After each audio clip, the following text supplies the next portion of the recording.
Have you ever grabbed reading glasses labeled +1, +2, or +3 and wondered who decided these numbers? Why does +3 feel like you've activated superhuman reading mode? I'm Professor Everything, and today we'll be answering the question, why do reading glasses come in +1, +2, or +3?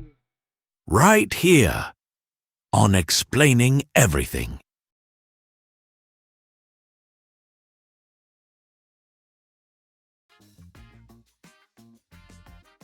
When you're young, looking from a distant object to something close is surprisingly sophisticated.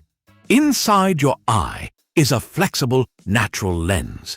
When you look at something nearby, muscles around that lens contract, allowing it to become more curved. This increases its optical power and helps focus the image sharply onto the retina. This process is called accommodation. Basically, your eye has its own autofocus system.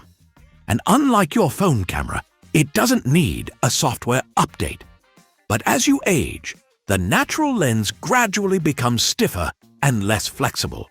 The eye loses some of its ability to increase its focusing power, making nearby objects harder to see clearly. This age-related change is called presbyopia. It often becomes noticeable after about age 45, although the timing varies from person to person. Suddenly, the menu at a restaurant isn't blurry because the restaurant has bad lighting. It's blurry because your eyeballs have entered their terms and conditions apply era. You may notice yourself holding books, phones, or menus farther away to make them clearer. Eventually, your arms run out of extension. That's when reading glasses enter the story.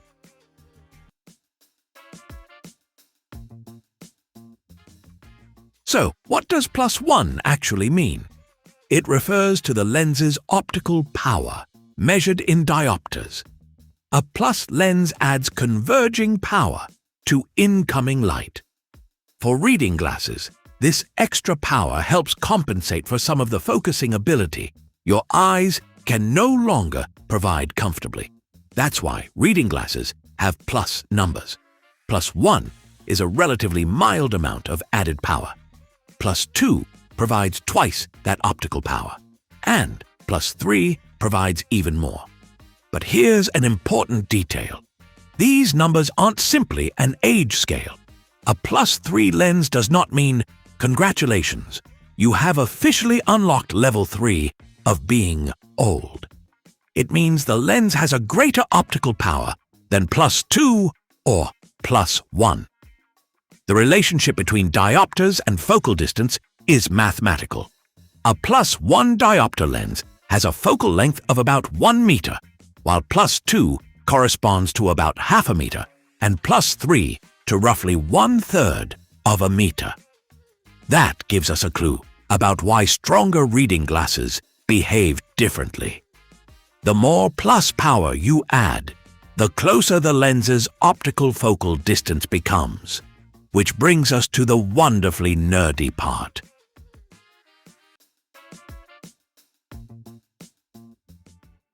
Imagine holding a book about 1 meter away.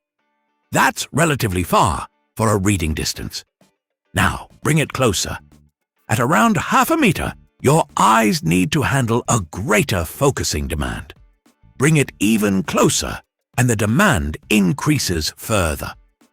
Optically, the approximate focusing demand for an object at a distance can be expressed in diopters.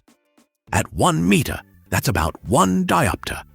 At half a meter, it's about 2 diopters.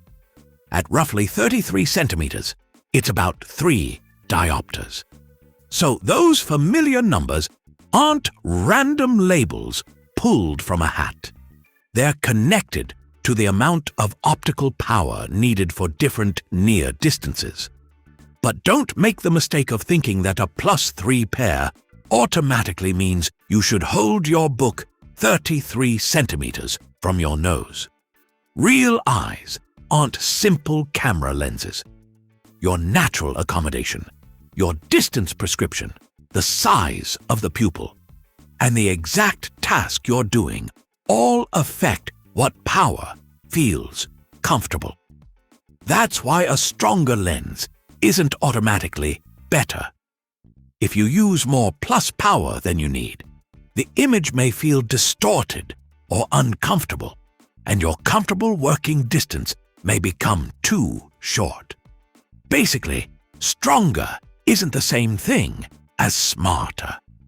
It's like turning up the volume on your headphones because you can't hear the lyrics, and suddenly your ears are filing a formal complaint.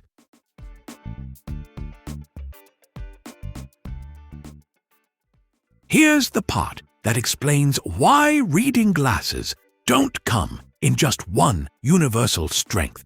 People lose accommodation at different rates. Two people of the same age can have different near vision needs.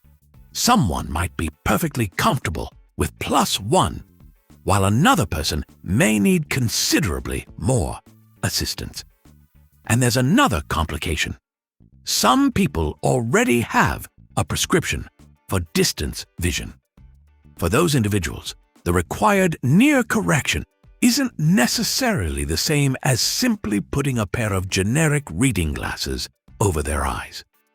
Eye care professionals determine near correction by considering the person's distance prescription and then adding the appropriate amount of near power. The actual reading distance matters too. Someone who mostly reads a phone very close to their face may have different requirements from someone who spends hours looking at a book, paperwork, or something farther away. That's why the numbers on store-bought reading glasses are best thought of as available strengths, not universal prescriptions. They're convenient, but they aren't designed to diagnose every possible vision problem. The National Eye Institute recommends regular eye exams, even for people who use over-the-counter reading glasses, because blurry near vision can have causes other than presbyopia.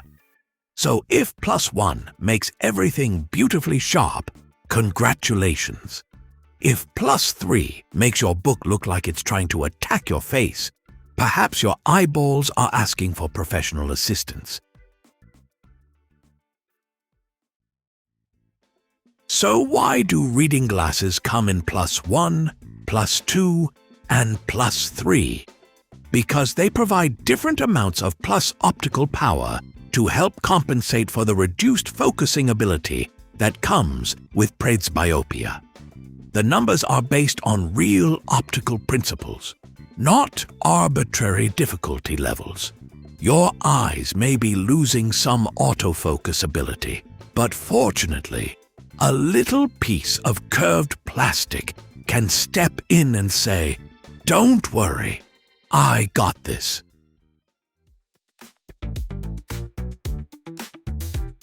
If you like this video, hit that like button and subscribe. Also, if you have suggestions for our next video, feel free to share them in the comments below. We'll be sure to give you an acknowledgement for your contribution. Thank you for tuning in, and join us next time here in the channel that answers all the why, what, who, where, and how questions you've always wondered about, here on Explaining Everything.